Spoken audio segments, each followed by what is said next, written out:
Good morning, comic book fans. Welcome back to Comics in 5 Minutes. I'm your other Shorty. Going to take a little one called Ghost Pepper today, and I'm not going to lie, the only reason I got it in is because some other customers basically said they wanted it, so I thought I'd give it a shot. If there's at least some interest, maybe it's worth getting some spares in for the store. But when I read the blurb for it, it didn't really grab me, and when I saw the base artwork for it, it wasn't quite the kind of stuff I go for and I find exciting. And when I read it, it kind of just cemented to me that it's like, yeah, this isn't for me. I don't necessarily think that's a bad thing. Like, no comic creator should be thinking, how do I make the most mass appeal or very specific appeal to some random northerner in a comic book store. But the things it does that I do like are there. Like, there's some fantastic moments where we get a really grand sense of scale within a sci-fi universe.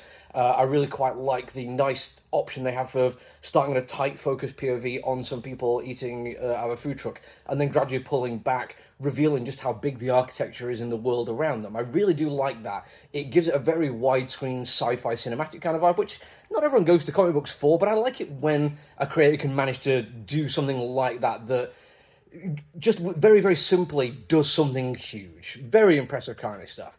There's also some quite nice character writing. I do like some nice interactions between some people, particularly some background characters who don't appear to be like too heavily tied into the plot, but still are very well realised and actually seem to have a fully imagined life in this world. And it shows kind of good commitment to the world building.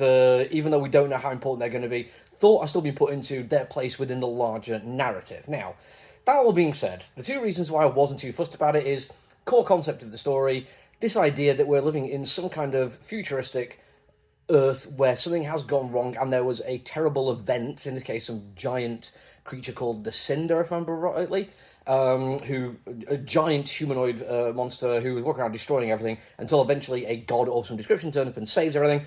But then it turns out, get this, not as simple as that, maybe the god isn't to be trusted after all. And I'm like, yeah, okay, this is kind of base sci-fi stuff. There's nothing really testing the bounds of storytelling here. I've read similar kind of things. I've encountered similar kind of things in other movies and TV shows. But it's like, yeah, it's solid. But because there's good characters, I was okay, let's see how it goes. But then as the story progressed, some of the writing beats, some of the way they explored the world and some of the other characters and some of the peril and threat basically had me going, yeah, this isn't for me. And I think with a little bit of hindsight, maybe it just boils down to the fact that they were trying to go for a kind of big, over-the-top, battle anime kind of style. And that's cool if that's what you're into. It's not something I really engage with that much. But also, I don't think it was done particularly well. They did some bits which I think would work if it was going for animated style rather than still imagery. There's some bits early on where there's use of motion lines, which always gets me a little bit like, well, is this because you just, don't trust your readers to get a sense of movement and or you've not laid out a page long enough to show dynamic movement throughout? And then when we do get some action sequences later on, I get a sense of oh, right, they're not as good as they could be. Not terrible. This is not like a huge criticism. I'm saying that they did a terrible, terrible job. But there's some moments where it does feel more just a little bit of a flat capture of something that has happened rather than seeing action progress. One of them also does something which I feel is a little bit bad, which is there's this combat sequence between a guy and a robot, and we get this kind of almost shonen anime cut to them attacking seemingly from nowhere, and the next panel is saying, oh man, that guy just totally tore that robot in half. And I had to go back and look at the panel again, because is that what happened there?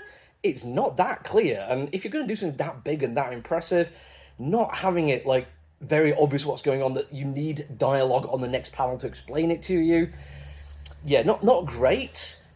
But then they also have this moment where before that happens, there is the longest lead up. And this one does remind me of anime kind of fight scenes, where one fight scene can take an entire episode or multiple episodes, because there's an awful lot of posturing, grandstanding, and very slow-mo bits of people building up to being their full power kind of thing.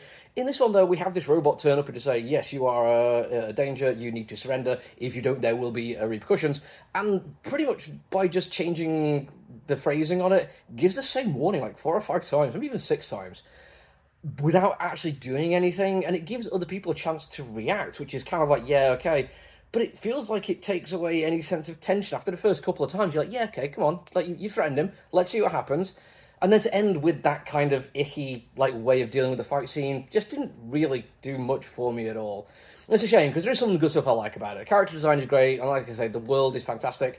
And although the core concept of the story is not the most original, there's some effort put into world building and a little bit of foreshadowing for what could happen there. Not terrible, but certainly not something that's going to really make me want to carry on reading, unfortunately. That's it for me today, though. Until I see you all again, look after yourself, everyone. Stay safe. Bye.